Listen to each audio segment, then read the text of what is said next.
Isso, tem influência, né? Ao do William, a Roberta, ao Edu, ao Tite, aos funcionários do clube, jogadores, nunca mais foi. Não é pelo título. Eu vou me receber aqui. Você é um predestinado por tudo que você tem feito na sua carreira, não é que no final da Libertadores, é predestinado. Eu gosto desses jogos, né? O Fluminense foi assim, algumas partidas no Flamengo. Bem-vindo, jogador! Se segura que aí é Corinthians! Vai, caralho, vai ser covardia, pô! Esses jogos.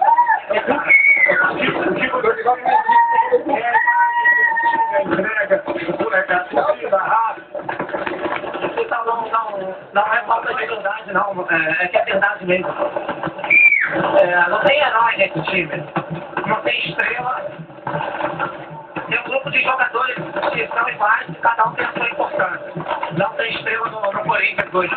Cada um tem seu. Corinthians, A última. essa porra não é taça não, velho.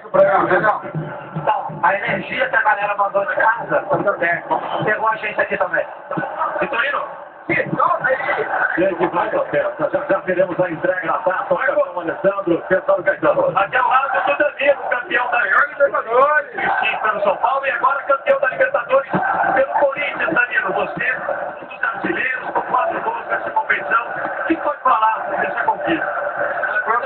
Muito feliz, meu segundo da Libertadores, um clube como esse, maravilhoso, a torcida dela, então essa é a minha opinião, já teria que ter ganhado já, pela história que tem e a tradição que tem.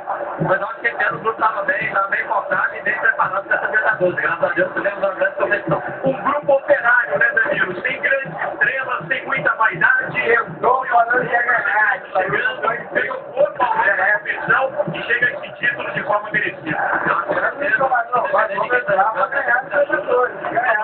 Eu acho que vai ser grupo assim, é parecido com o técnico do São Paulo. Quando o grupo é bom, assim, tem qualidade, você tem o resultado aparece. Agora, campeão invicto, hein, Danilo? A torcida do Corinthians esperou, mas olha, time invicto que não acontece é Corinthians aí. A teoria é 88 e agora só faz história com esse título invicto.